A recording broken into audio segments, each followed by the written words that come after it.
Good morning, Europe. It's Thursday, the 26th of May. A very warm welcome to the programme. Let's start by looking at our top stories. Ukrainian Foreign Minister Dmytro Kuleba criticizes NATO, saying the alliance has been doing absolutely nothing about the Russian invasion.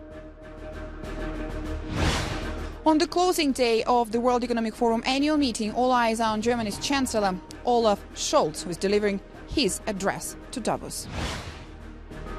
And in Cannes, a drama inspired by women serving in Ukraine's armed forces against Russian-backed separatists in the Donbass region.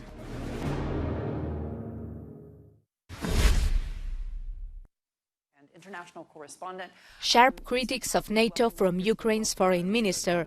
Speaking at the World Economic Forum in Davos, Dmytro Kuleba said the Atlantic Alliance is sidelined and doing absolutely nothing about the Russian invasion of his country.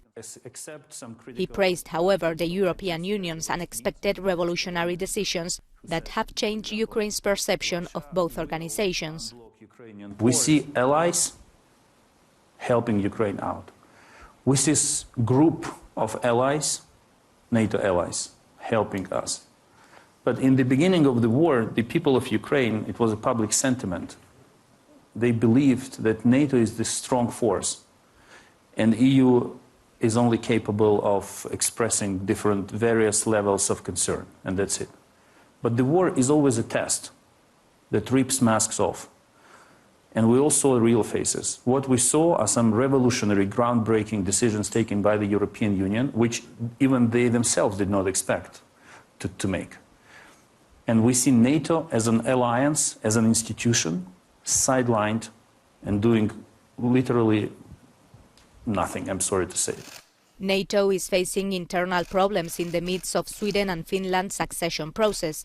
Following the first talks in Ankara with delegations from both Nordic countries, Turkey still refuses to unblock the procedure until its security concerns are addressed.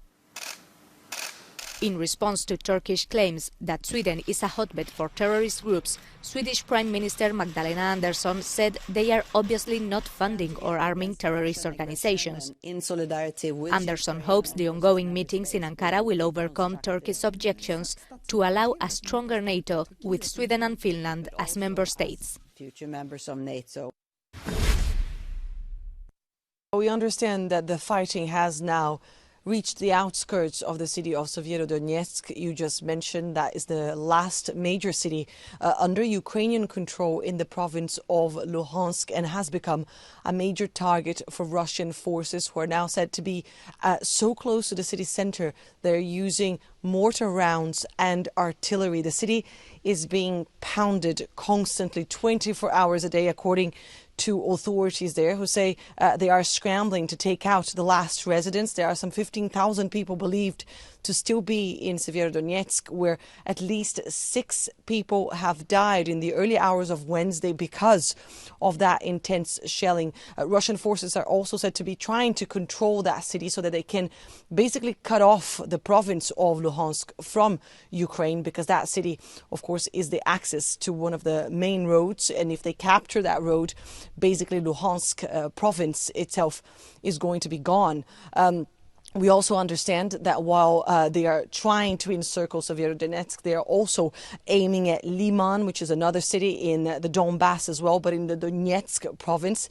And of course, we've all saw that attack in the south of Ukraine, in Zaporizhia, the biggest missile strike today. So multiple fronts, but indeed the most intense of the fighting that we are seeing at the moment is coming throughout the east, and Russian forces are said to be advancing rapidly.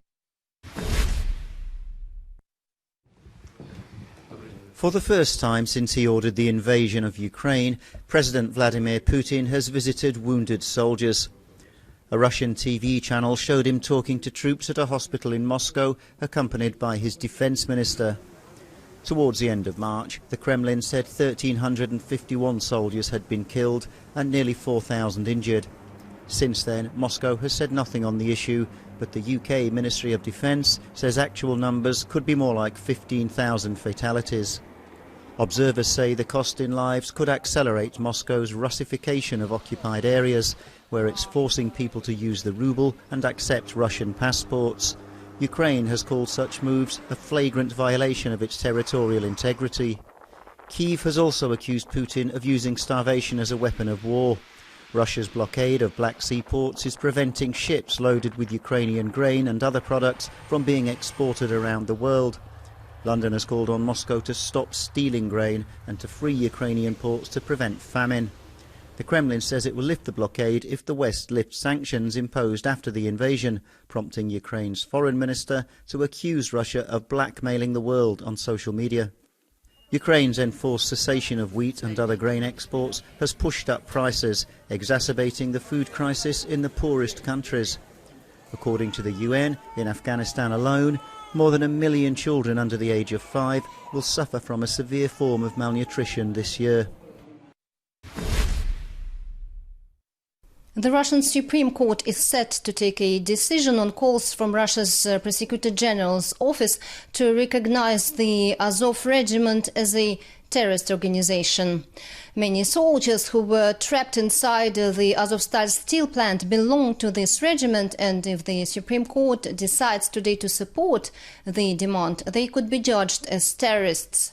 When asked about the exchange of the Azovstal soldiers, the spokeswoman of the Russian Foreign Ministry, Maria Zakharova, said that those who have committed war crimes will be punished by the tribunal. Russia says that they are all being held and will be judged on the territory of the self-proclaimed Russian-backed separatist Donetsk Republic, where, unlike Russia itself, the moratorium on death penalty is not respected. And on Wednesday, Russian state media quoted Russian Deputy Foreign Minister Andrei Rudenko, who said that Moscow will consider the exchange of prisoners with Ukraine only after they are convicted.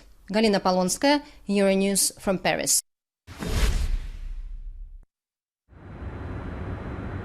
The Ukraine war has pushed the global number of those fleeing conflict to a record 100 million. On Wednesday, a top UN humanitarian official told the Security Council that conflicts continue to cause widespread civilian deaths and injuries last year. As UNHCR reported over the weekend, and the Ukraine war and other conflicts have now pushed the number of people forced to flee conflict, violence, human rights violations, and persecution to over 100 million for the first time on record. 3 months ago, thousands of refugees were waiting at the Medica border crossing to reach Poland, fleeing the war. Now, less are leaving, and many are returning. On the other side of the border in Ukraine, there are another 7 million internally displaced people who also want to return home. We will not be safe in every town of Ukraine. So it's luck. Will we be safe or not? Prince Charles met with Ukrainian refugees during a visit to a refugee center in Bucharest, describing the war as a nightmare situation. Roughly 6 million people have fled Ukraine since the start of the invasion.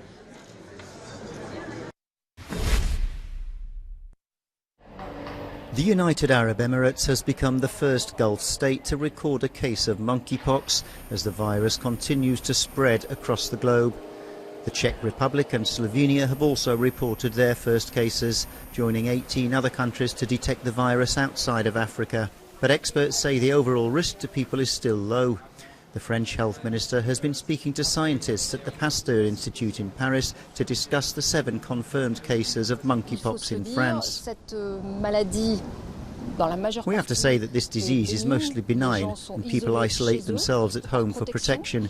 You know, I'm the Minister of Health but also of Prevention, and so it's recommended, in fact, to isolate oneself so as not to spread when one's affected, but it's an illness that fades in 2 or 3 weeks.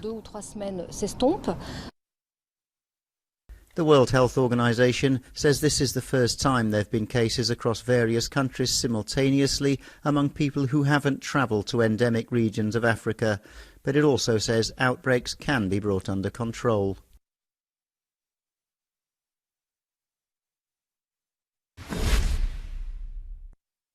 We'll be back in a moment. Time for us to take a brief break here on the programme. Stay with us.